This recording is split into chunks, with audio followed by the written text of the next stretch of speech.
नमस्कार दोस्तों, जय जोहार। मैं कौशल तिवारी और बिहनिया संध्या में आपका स्वागत है। देश के प्रधानमंत्री 400 पार के नारे के साथ पूरे देश में सरकारी खर्चे पर न केवल चुनाव प्रचार कर रहे हैं बल्कि बड़ी बड़ी घोषणा कर रहे हैं। यह छूट उन्हें इसलिए मिल जाती है क्योंकि अभी तक आचार संहिता नहीं लगा है और लाव लश्कर के साथ बड़ी बड़ी योजनाओं के साथ क्या कुछ तमाशा इस देश में नहीं हो रहा है और ऐसा पहली बार नहीं हो रहा है।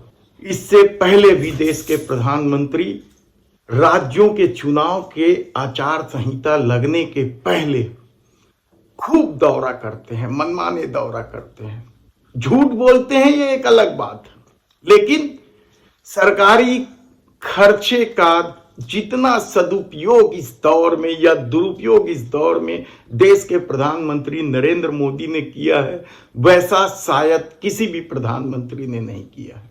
लेकिन उनकी अपनी ठसक है, धमक है, उनके सामने सब कुछ बेमानी है क्योंकि इस दौर में विरोधियों को कुचलने के लिए और राजनीति को अपने अनुकूल साधने के लिए चाहे विरोध के स्वर हो या चुनावी बाण, सबके लिए ईडी, सीबीआई सबका उपयोग किया गया।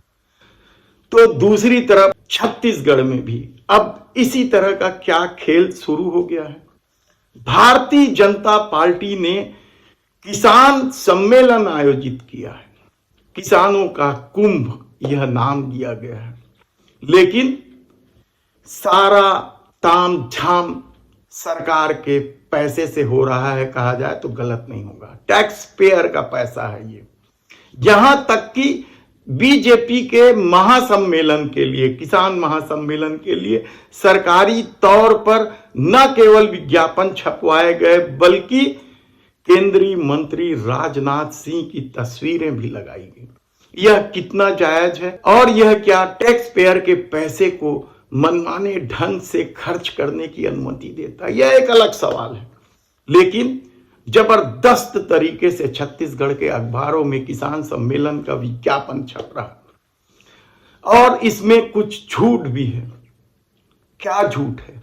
यही कि हमने 3100 रुपए में धान खरीदी कर ली, किसानों के खाते में पूरी रकम आ गई। लेकिन सच तो यह है कि अभी तक केवल एमएसपी का ही पैसा मिला है।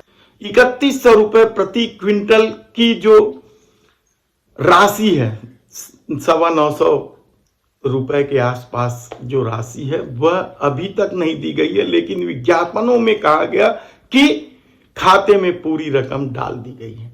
डाल दी गई होगी, देखना होगा।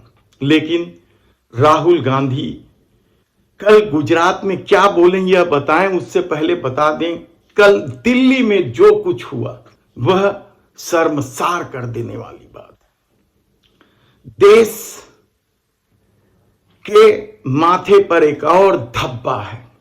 दिल्ली की पुलिस यानी अमित शाह की पुलिस ने कल सड़क पर कुछ लोग नमाज पढ़ रहे थे। कुछ लोग क्या, मुस्लिम समुदाय के लोग ही नमाज पढ़ते हैं और शांतिपूर्ण नमाज पढ़ रहे थे। उन्हें पुलिस अफसर ने लात मारी। हालांकि तुरंत इस मामले में कार्रवाई करते हुए उस अफसर को सस्पेंड कर दिया गया। लेकिन नफरत की इस राजनीति किस हद तक शासन प्रशासन में भी हावी, यदि पुलिस में भी हावी है तो फिर कहां जाएगा यह देश? किस तरीके से एक वर्ग विशेष को निशाने बंद पे रखा गया ताकि वे उत्तेजित हो और कुछ ऐसा काम कर दे जिससे हिंदू वोटों का ध्रुवीकरण हो। हम बार बार ऐसे लोगों से आग्रह करते हैं कि वे खामोशी से इस जुल्म सितम को सहने की क्षमता अपने में पैदा कर ले, क्योंकि कोई भी जुल्म की उम्र ज्यादा लंबी नहीं होती है। लेकिन इस दौर में कठुआ कांड से लेकर बिल्किस बानो कहां तक आप गिनेंगे? किस तरीके से बुलडोजर संस्कृति को सिर्फ एक विशेष वर्ग को निशाने पर लेने के लिए लाया गया, सब कुछ तो इस देश ने देखा है। और हैरानी की बात तो यह है कि इस मामले में प्रधानमंत्री चुप है, अमित शाह चुप है। सिर्फ एक पुलिस अफसर पर कार्रवाई कर लेने से यह नफरत का जो बीज बोया गया है या जो जहर पैदा किया गया है उसका असर खत्म नहीं होने वाला है। क्या कुछ इस दौर में राजनीतिक फायदे के लिए दांव पर लगाया गया, सब कुछ। और शायद यही वजह है कि सरकार जानती है कि धर्म की पट्टी बांधकर लोगों को किस हद तक बेवकूफ बनाया जा सकता है कि वो वर्ग महंगाई के सपोर्ट में आ जाए। उन्हें बेरोजगारी भी नजर नहीं आती है, उन्हें मनमाने विदेशी कर्ज में डूबते देश भी दिखाई नहीं देता है, और न ही मित्रों को इस देश की अमूल्य संपत्ति एक एक करके कौड़ियों के मोल में देने की बात न दिखाई देती है, और न ही बृजभूषण शरण सिंह, प्रदीप सेंगर जैसे अपराधी ही दिखाई देते हैं। राम रहीम को भी ये लोग नहीं देखना चाहते कि हत्या और बलात्कार का सजा पाया व्यक्ति किस तरीके से दर्जन भर बार पैरोल पे छोड़ दिया जाता है। लेकिन क्या इसका असर अब गुजरात में भी पड़ने लगा? भारत जोड़ो न्याय यात्रा के तहत जब राहुल गांधी गुजरात पहुंचे तो क्या स्थिति थी? कोई कल्पना नहीं कर सकता कि अभी ही विधानसभा के चुनाव में भारतीय जनता पार्टी ने सबका सुपड़ा साफ कर दिया। लोकसभा चुनाव में 25 में से 25 सीटें जीतती रही है। उस गुजरात में राहुल गांधी को लेकर ऐसी भीड़ क्या उन लोगों का है जो इस देश में लोकतंत्र की रक्षा करना चाहते हैं, इस देश में न्याय की सत्ता स्थापित करना चाहते हैं? राहुल गांधी की यात्रा के पहले बड़े बड़े नेता कांग्रेस छोड़ गए, ये प्रचारित प्रसारित भी किया गया और यह हकीकत भी है, क्योंकि इस दौर में भारतीय जनता पार्टी में कौन नेता जाएगा यह तय ईडी और सीबीआई कर रहा है, यह कहा जा रहा है। तो राहुल गांधी की गुजरात यात्रा इसलिए भी बहुत मायने रखता है क्योंकि गुजरात से ही बड़े बड़े कॉरपोरेट के लोग आते हैं। छोटे व्यापारियों का लॉकडाउन के बाद से हालत खराब है और जीएसटी की मार से त्रस्त है वो।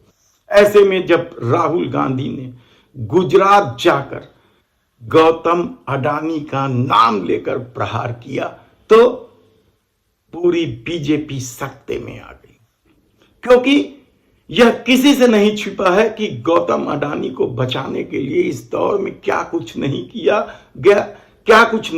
गया। और हद तो तब हो गई जब संसद के भीतर कही गई बातों को भी म्यूट करने का काम किया गया, ताकि भविष्य में इस सत्ता की करतूत की कलाई ना खुले। लेकिन आज हम बात कर रहे हैं लोकसभा चुनाव का भी। आचार संहिता नहीं लगा है, बीजेपी के 195 लोगों की लिस्ट का क्या हाल है, किस तरीके से अपशगुन दिखाई देने लगा है। और हम नहीं कह रहे हैं अपशगुन, खुद भाजपा के कई नेता कह रहे हैं। और इतने ही प्रत्याशियों के नाम बदले गए। छत्तीसगढ़ की 11 में से 11 सीटों में जो प्रत्याशी दिए गए हैं उसे लेकर पार्टी के भीतर असंतोष तो है, लेकिन मोदी की धमक के आगे किसी की बोलने की हिम्मत नहीं। और शायद यही वजह है कि इस मनमाने ढंग से दी गई टिकट में से कई सीटों में भारतीय जनता पार्टी दिक्कत में है।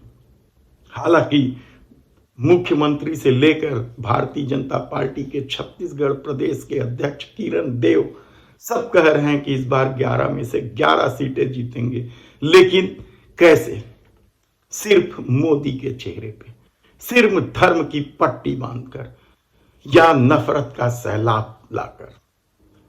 तो दूसरी तरफ कांग्रेस भी पूरी तरीके से इस समर के लिए अपने को तैयार कर ली और कल 39 सीटों पर प्रत्याशियों की घोषणा की, जिसने साफ संकेत दिया कि कांग्रेस के सभी दिग्गज नेता चुनाव लड़ेंगे। राहुल गांधी वायनाड से तो लड़ेंगे ही, लेकिन क्या अमेठी से लड़ेंगे, यह बाद में पता चलेगा। लेकिन छत्तीसगढ़ में छत्तीसगढ़ के पूर्व मुख्यमंत्री भूपेश बघेल को राजनांदगांव से उतार दिया गया।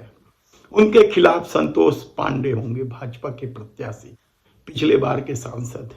हम विस्तार से इस पर चर्चा करेंगे।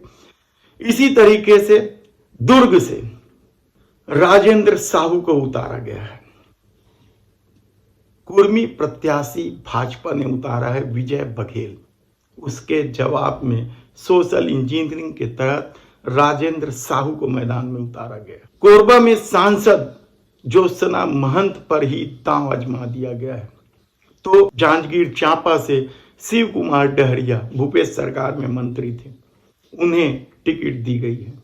महासमुंद में जाति समीकरण को ध्यान में रखकर ताम्रध्वज साहू को मैदान में उतारा गया। यहां बीजेपी ने अघरिया समाज की रूप कुमारी चौधरी को टिकट दी है और कहा जा रहा है कि यह बेहद ही कमजोर कैंडिडेट है।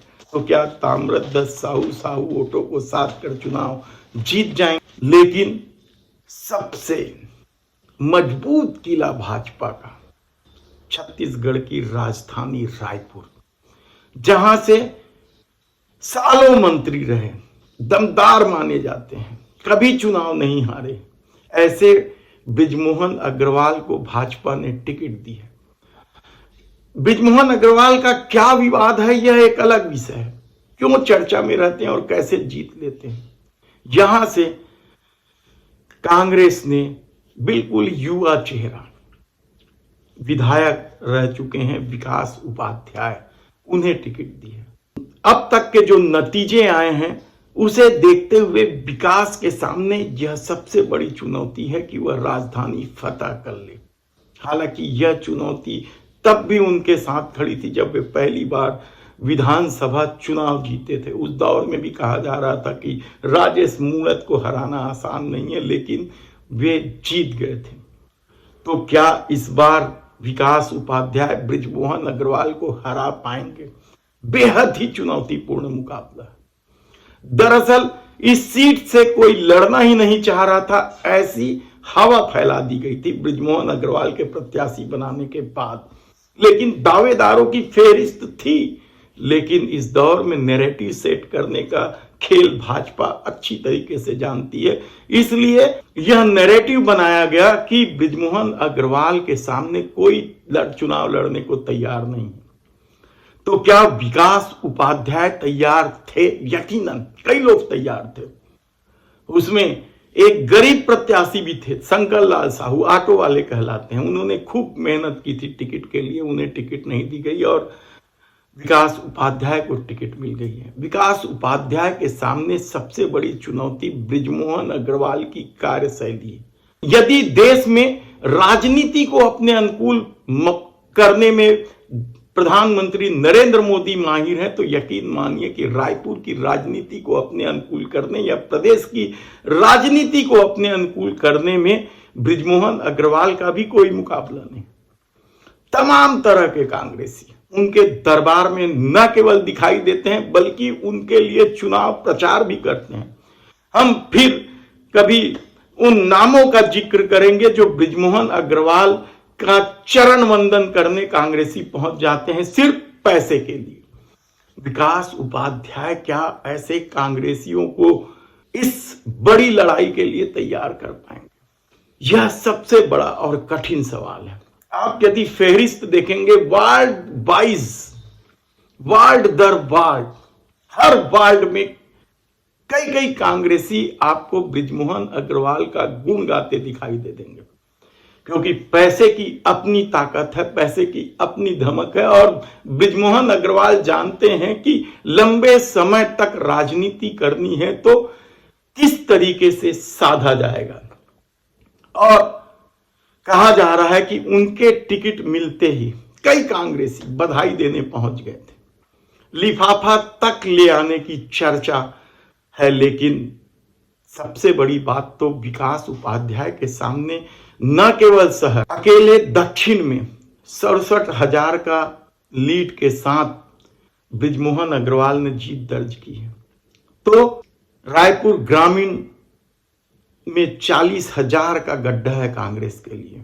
खुद पश्चिम में 40,000 से ऊपर का गड्ढा है, यानी 1,60,000 से अधिक का गड्ढा कांग्रेस के लिए। तो रायपुर के 4 सीट पर ही 9 सीट विधानसभा की आती है, जिसमें से 8 सीट भाजपा के कब्जे में है।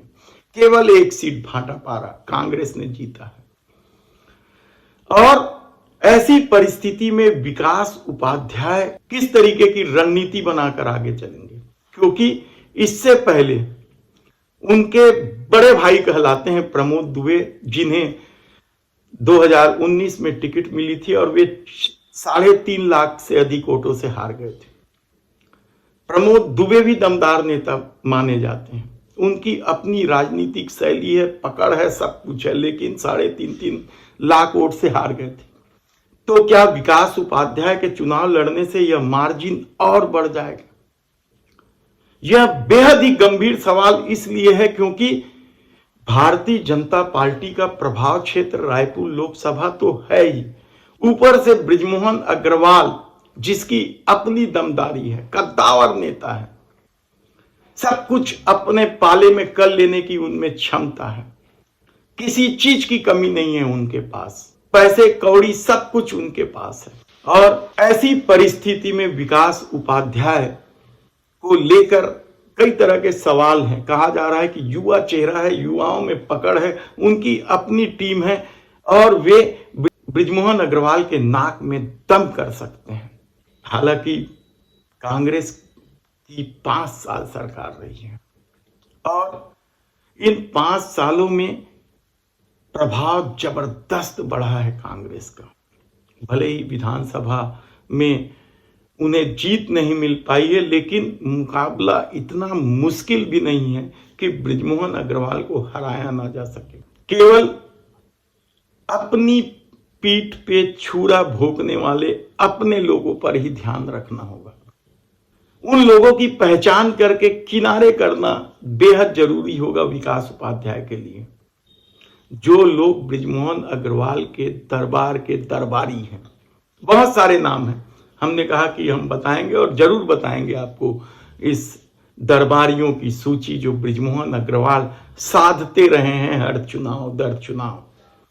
तब ऐसी परिस्थिति में छत्तीसगढ़ में मुकाबला रोचक होता चला जा रहा है। पिछली बार 9 सीटें जीती थी, कोरबा और बस्तर की सीट भाजपा नहीं जीत पाई थी, और इस बार जो भाजपा ने प्रत्याशी दिया है वह कांग्रेस के लिए क्या राहत की बात है, और वह अपनी सीटों की संख्या बढ़ा लेगी। तो एक एक सीटों की जानकारी हम आपको देंगे और बताते रहेंगे कि किस तरीके से छत्तीसगढ़ ही नहीं देश की राजनीति करवट बदल रही है। धन्यवाद।